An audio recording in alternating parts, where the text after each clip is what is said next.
Let's begin with a confession of the modern leader. How often do you act out of a need to be needed?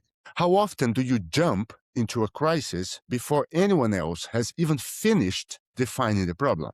How often do you feel a secret spark of satisfaction when a project is failing and only you, can turn it around? In leadership, we call it being hands-on. We call it high standards. But if we are honest, there is another name for it, the hero trap. It is the subconscious belief that for the organization to succeed, you must be the strongest person in every room. The problem is, when you are the hero, everyone else becomes a spectator, and spectators do not grow, do not develop. Stay with me until the end of this episode. We are going to deconstruct the philosophy of the savior, explore why I had to physically exile myself from my own office to let my team breathe. And I'll give you a simple experiment to test if you're a leader or a bottleneck.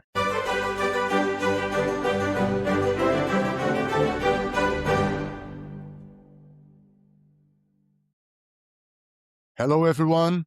I'm João, and this is the H2H experiment. Welcome back. Let's start exploring this topic from the philosophy point of view.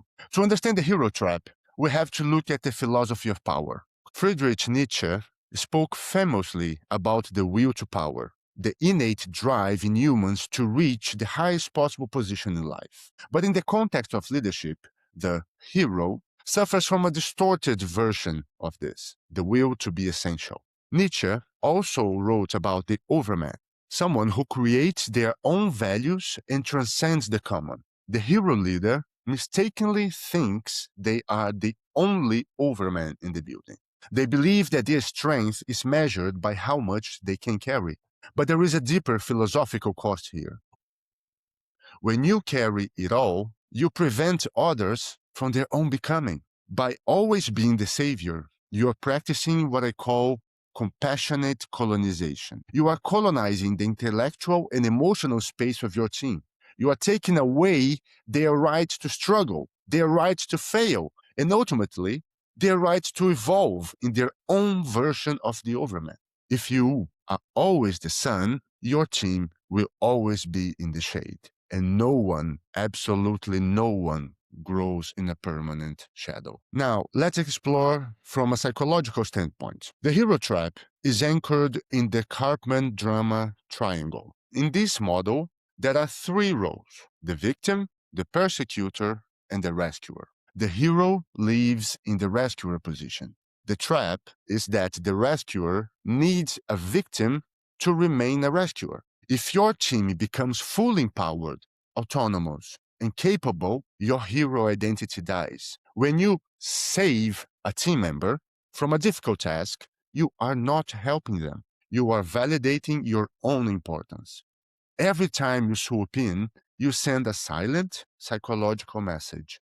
I don't think you can handle this without me. I don't think you're capable. Over time, the team develops learned helplessness. They stop thinking because they know you will do the thinking for them. They trade their agency for your approval, your validation. Now, there is a moment when the leader becomes the ceiling. This is the hardest part for any leader to hear. When you are the hero, you are the bottleneck. Innovation dies in the waiting room of your inbox. Agility disappears because no one can move until you've blessed the plan. You think you're ensuring quality. In reality, you are creating a system that can never be better than you are. If you are the smartest person in the room, your organization is in trouble. Its growth is capped at the exact limit of your bandwidth and your perspective. You haven't built a company. You've built a monument to your own limitations.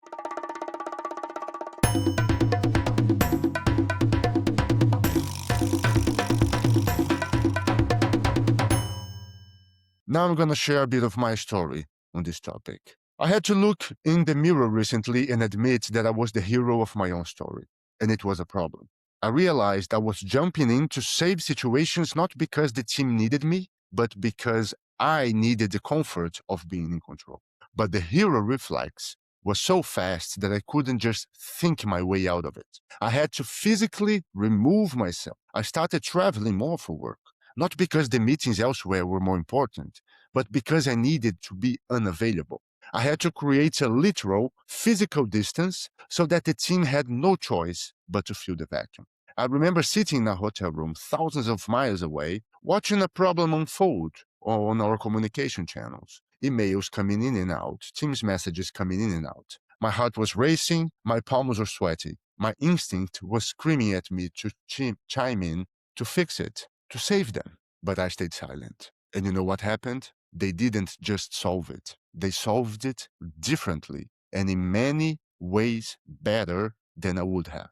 I realized that for months or even years, I hadn't been supporting them. I had been standing their light. By removing the hero, I finally allowed the leaders to emerge. The positive energy in the office shifted the moment I stopped being the solution and started being the observer. Now let's go through the architecture of silence. Expanding on this, we have to realize that leadership is often about what you don't do. It is about the architecture of silence. When a leader is silent, the team is forced to speak. When a leader is absent, the team is forced to step up. When a leader is useless, of course, useless in the technical details, the team is forced to become experts. The hero trap is a noise that drowns out the potential of others. To be a human-to-human leader, you must learn to lower your volume so that the collective voice of your team can be heard. Now, there is a very important aspect of this, or consequence, if you might say. There is a ghost that comes with this withdrawal, which is the fear of failure. It is the elephant in the room. The reason you haven't let go yet is the fear. When you stop being the hero, you face the very real possibility that things will go wrong. Mistakes will be made. Deadlines might slip. A client might get a less than perfect email. As a leader, your instinct is to prevent failure. But here's the H2H paradox. By preventing failure, you're preventing learning. We often treat failure as a fatal event. But in a healthy team, failure is just a high-priced tuition. When you swoop in to fix a mistake before it happens, you are stealing the lesson that your team needs to pay for their own growth. You have to ask yourself, what am I actually afraid of? Am I afraid the work won't be good? Or am I afraid that if it's not perfect, it will reflect poorly on me, on my image? True leadership maturity is the ability to sit with the anxiety of a looming mistake and realize that your team's long-term competence is worth more than a short-term save. You aren't letting them fail. You are letting them own the outcome. And ownership is the only path to mastery. All right, now moving to the H2H experiment of the week. This one I call the unavailability test. This week, your experiment is to shrink your presence to expand theirs. I want you to pick one day or one specific project and become intentionally unavailable.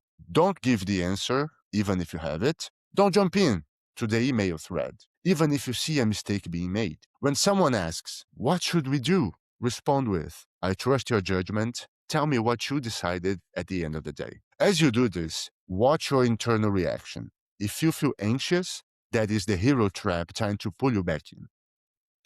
Sit with that discomfort. It's the feeling of your ego shrinking so your team can grow. Realize that your value is no longer in doing, but in developing. Now, let's start to wrap up this episode.